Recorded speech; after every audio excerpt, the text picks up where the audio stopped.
maintenant le contradicteur de Laurence, Hugo Hillon. Attention, qui plaidera le contre.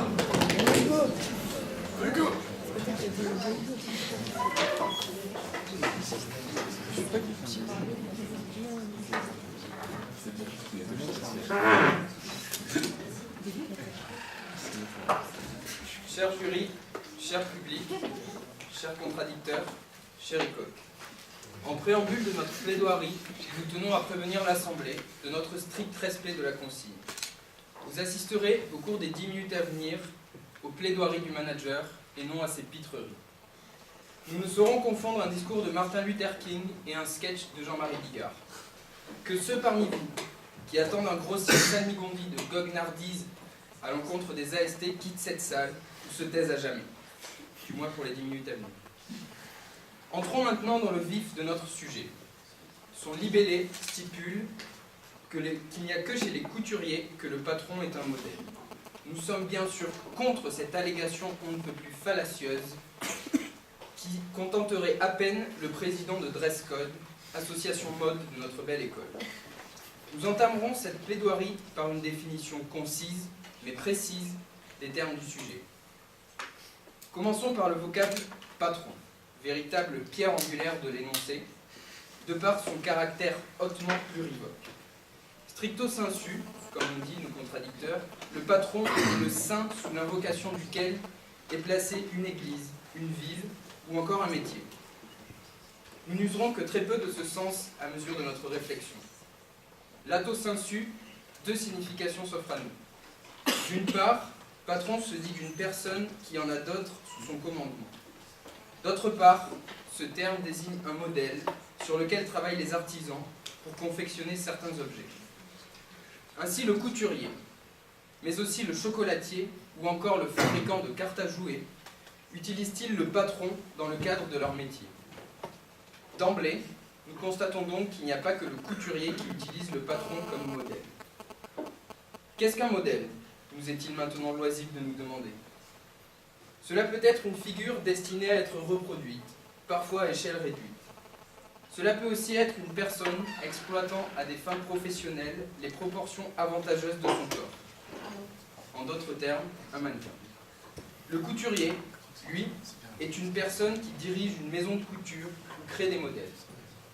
Toutefois, et peu le savent, le couturier est aussi le muscle qui permet le fléchissement de la cuisse sur le bassin. Aussi intéressant et utile soit ce muscle, nous ne nous attarderons guère sur cette acception. Comment traiterons-nous le sujet? Nous démontrerons, dans un premier temps, qu'il n'y a pas que chez les couturiers que le patron est un modèle. Puis, nous verrons dans un second temps que même chez les couturiers, le patron est souvent loin d'être un modèle. Pourquoi affirmons-nous si catégoriquement qu'il n'y a pas que chez les couturiers que le patron est un modèle? Les réponses sont multiples.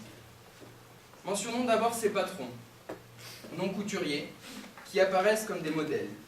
Pour cela, établissons une classification, bien sûr exhaustive, des différents types de modèles envisageables.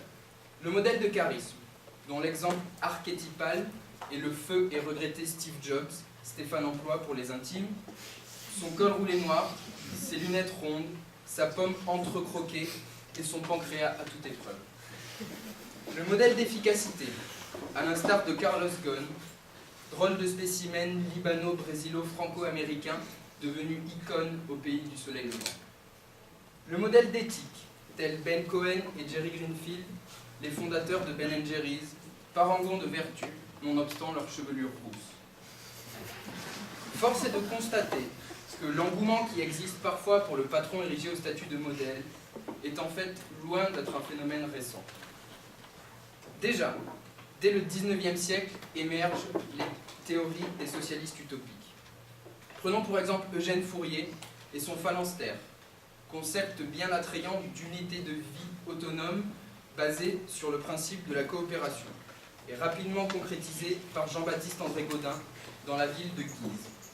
Mais que les plus fervents UMPistes de la salle se rassurent. Une déclinaison capitaliste existe, avec le modèle du paternalisme industriel, développé dans des cités ouvrières telles que le Creusot, sous l'égide de la famille Schnell. Nous retrouvons ici le premier du mot patron, celui évoqué par nos contradicteurs, Eugène Schneid et Jean-Baptiste André Gaudin n'étant plus considérés par leurs employés comme de simples patrons, mais comme de saints patrons. Par ailleurs, n'omettons pas que modèle signifie aussi mannequin. Aussi, si certains patrons se prennent pour des modèles, top modèles, d'autres, anciens modèles, top modèles, se sont fait patrons en dehors du monde des couturiers. Citons à cet effet Arnaud Lagardère, patron se prenant pour un modèle, et Cindy Crawford, modèle devenu patron. Il est par conséquent patent que dans d'innombrables domaines, le patron non couturier peut être un modèle. Cela dit, et avant d'entamer notre seconde partie, permettez-nous de dénoncer le caractère ô combien sexiste de l'intitulé du sujet qui fait fi des couturières. De toute évidence, il n'y a pas que chez les couturiers que le patron est un modèle, mais aussi chez les couturières. Pensons à Inès de la Fressange ou Natalia Vodianova, reine des podiums, aujourd'hui devenue patronne de leur griffe. Voyons maintenant pourquoi, même chez les couturiers, le patron n'est pas forcément un modèle. Pour commencer, attardons-nous un instant sur le modèle top modèle. Ce dernier est censé représenter les canons de beauté en vigueur dans une société donnée. Aujourd'hui Kate Moss, hier Audrey Hepburn, avant-hier Madame de Pompadour.